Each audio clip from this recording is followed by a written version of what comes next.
Okay, अस्सलाम वालेकुम everybody. So today we are learning about subarachnoid hemorrhage के बारे में. subarachnoid hemorrhage जो होता है वो हमें पता है subarachnoid स्पेस के अंदर होता है, और यहाँ पे हमें पता है कि सबसे इम्पॉर्टेंट बात कि जो हमारा ब्रेन होता है, जो हमारा ब्रेन जो होता है वो उसके ऊपर जो कवरिंग होती है हमारी पाया एंड देन अरेक्नॉइड होती है. तो arachnoid is very much close to our brain. So good decision लेने के लिए हमें पता है कि ब्रेन का राइट और लेफ़्ट हेमिस्फीयर को एक दूसरे के साथ कंसल्ट करना ज़रूरी है, क्योंकि आपको पता है कि लेफ़्ट साइड ऑफ ब्रेन जो है वो डिफरेंट टाइप ऑफ इंटेलिजेंस रखता है, जबकि जो राइट साइड ऑफ हेमिस्फीयर है वो डिफरेंट टाइप का इंटेलिजेंस रखता है.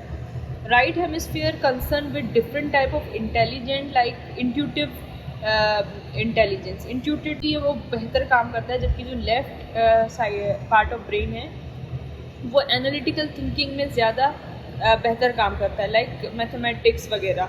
सो जो ब्रेन हमने देखा था कि हमने बहुत सारे हेमरेज पिछले देख लिए थे वीडियोस के अंदर कि क्या क्या हेमरेज होते हैं. कि हमने सबसे पहले देखा था एपिड्यूरल हेमरेज. एपिड्यूरल हेमरेज जो रहती है आपकी जो स्कल और जो ड्यूरा मैटर है उसके बीच में होती है, तो उसको हम एपिड्यूरल हेमरेज बोलते हैं. और ये जो है आपको पता है कि बाय कॉन्वेक्स शेप का हेमेटोमा आपको सिटी स्कैन में देखने को मिला था, जो आपने बहुत अच्छे से अप्रिशिएट भी किया था.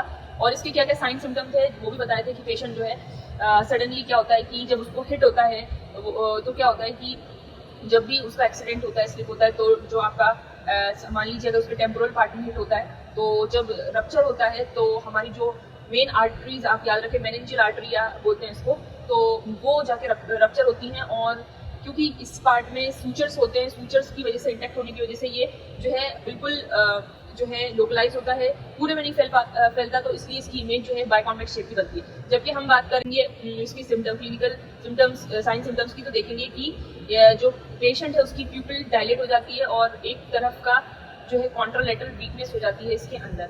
और दूसरी बात ये होती है कि इसमें आपको पेशेंट बोलेगा कि मैं बेहोश हुआ था, एंड देन बेहोश होने के बाद इंजरी हुई थी, उसके बेहोश हुआ था, एंड देन मैं रिकवर हो गया, एंड देन फिर बाद में पेशेंट जो है प्रोग्रेसिवली जो है वो कोमे में जाता है. तो हम ये सजेस्ट करते हैं कि इसको एपिड्यूरल हेमरेज हुआ है. देन आते हैं आपका सबड्यूरल हेमरेज के पास. तो सबड्यूरल हेमरेज जो है वो आपका जो ड्यूरा मैटर है और जो आपका सबअरेक्नॉइड स्पेस है उसके बीच में होता है.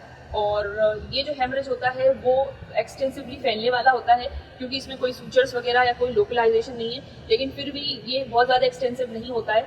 और इसका जो शेप होता है वो क्रीसेंट शेप होता है. तो crescent shape is a crescent death भी बोलते हैं. एंड क्योंकि बहुत ज़्यादा हमें इसमें क्या है कि फ्लक्चुएटिंग ऑफ अनकॉन्शियसनेस लेवल जो लेवल है वो फ्लक्चुएट होता रहता है पेशेंट का. और इसमें पेशेंट बोलता है मुझे बार बार अनकॉन्शियसनेस हो रहा है, हेडेक वगैरह हो रहा है.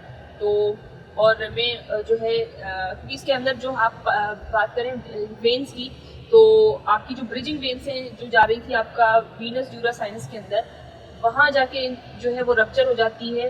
क्यों? क्योंकि आप तेज़ स्पीड में बाइक चला रहे हो, आपका ब्रेन भी उसी स्पीड में जा रहा है, और अचानक से कार जो है हिट कर जाती है, रुक जाती है, लेकिन आपका ब्रेन जो है उसको क्या होता है कंट्यूजन इंजरी के साथ साथ आपकी जो ब्रिजिंग वेन है वो भी रप्चर हो जाती है, लेसरेटेड हो जाती है, और कर देती हैं आपकी जो क्रीसेंट शेप जो है ब्लीडिंग करवा देती है.